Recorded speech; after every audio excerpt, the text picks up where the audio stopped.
What's going on? I'm going to show you guys how to assemble an Xbox One S once it's completely disassembled.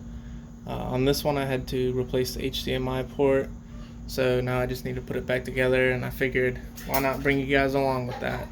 So I'm going to come in here and we're going to slide in the motherboard here, and we want to make sure that the ports are secured up against that little pad there, and then you're just going to slide it down and it should pop into place. These little rubber things right here, so there's one right here and then there's one right here as well. Those will pop through on the bottom. So as we can see here, there's that little rubber thing. We're just going to push it through until it pops through like so, and the other one will fall into place when you do that. Alright, so there's like a little tab that goes right here. You don't necessarily need that. I guess I'll just throw it back on there. It's not like it's going to hurt anything. So that tab just basically holds this little USB port here. It's not like it's a big deal or anything like that. The next thing that we want to do is we want to go ahead and put the disk drive back in. And there is an order when you go to put this stuff back in order to get it to fit right. So we're going to plug these connectors in here. One of them goes here. The other connector right here goes to this right here. So we're going to go ahead and just place it in there, and then we're going to plug those connectors in here. So we're going to plug in this first set like so. Then we're going to plug in this one right there. So we have the Foxconn and the wired connectors plugged in there. Next thing that I like to do is plug in the, well, I guess I could do the power supply first. We'll do the power supply first. The order that you plug these in kind of matters because they lay on top of each other. However, sometimes you can get away with plugging in the hard drive and then plugging in the power supply afterwards, but you just have to lay the hard drive to the side, so it's not really worth it. We're just going to go ahead and plug this connector in here. The little tab on the front should be against the side. You just plug that in. Once you plug that in, you're going to pull it over here, make sure it passes those little components right there, and then you just want to make sure that you place it in there to where you can see coming through here where you connect the power cord up to. Alright, and then we're going to go ahead and put the hard drive back in.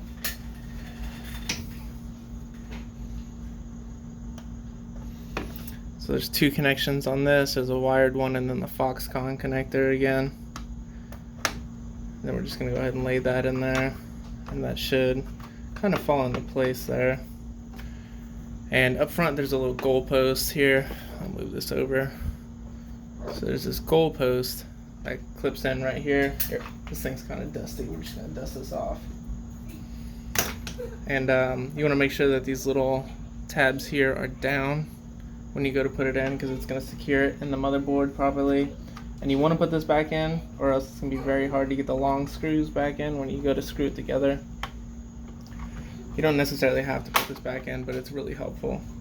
Alright, so now that we have those in there, we can go ahead and start securing everything down. I'm going to go ahead and show you that real quick.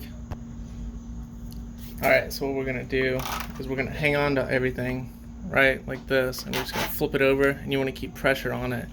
You don't necessarily have to keep pressure on the power supply too much, just keep pressure on the disk drive and the hard drive, which is located over here. And we're going to go ahead and put in the 4 T9 screws for the motherboard. I'm just going to go ahead and screw those in real quick.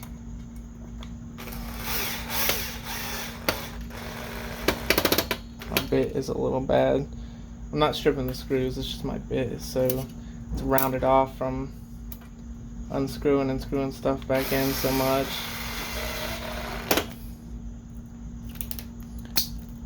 And again, this is a T9 bit.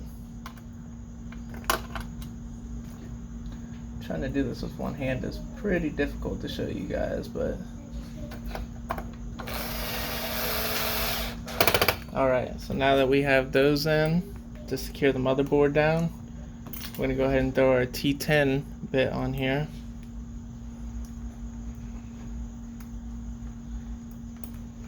And then we're gonna grab the bigger T10 screws and we're gonna start screwing in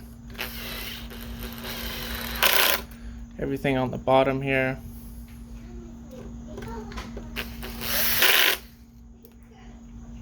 The reason why you have to hold the hard drive is because it likes to slip out of place, and if you don't secure it in here right, it can be secured in the wrong place and damage components or something of that sort, so you always want to be careful.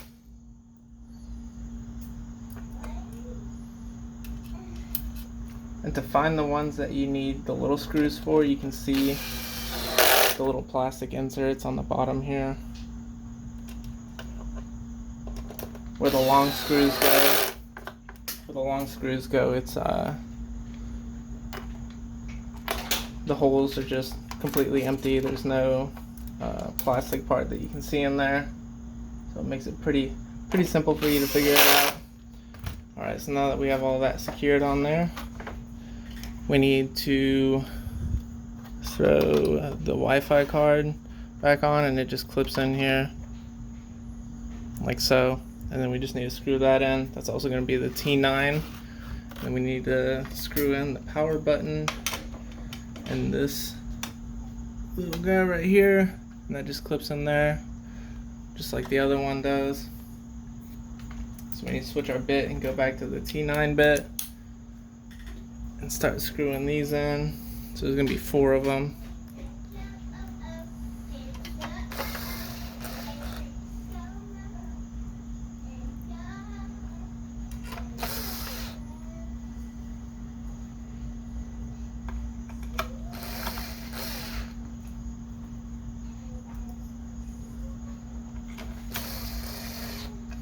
Alright, and then on the side here, where the little Wi-Fi card is, we're going to have to screw in 3 of them.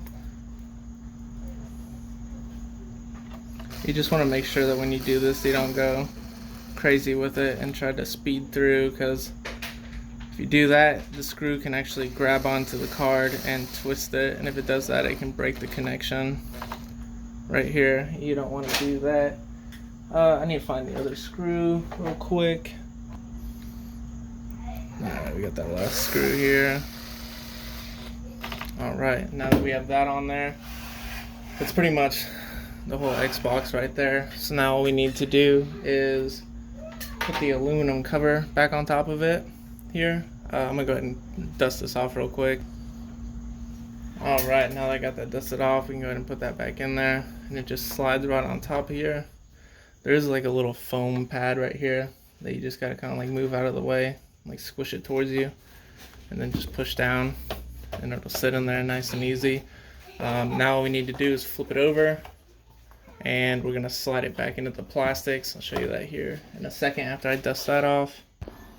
Alright, so now we have our plastic piece here. Let me go ahead and slide this in.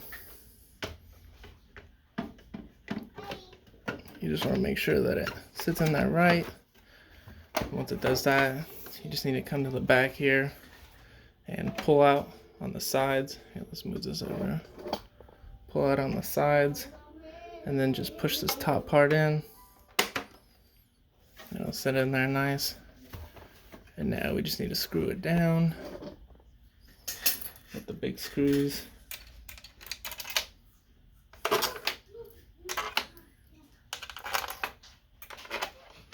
Oh, that's the disk drive. Alright, so now we come back to our T10 bit. We're just going to screw all these in.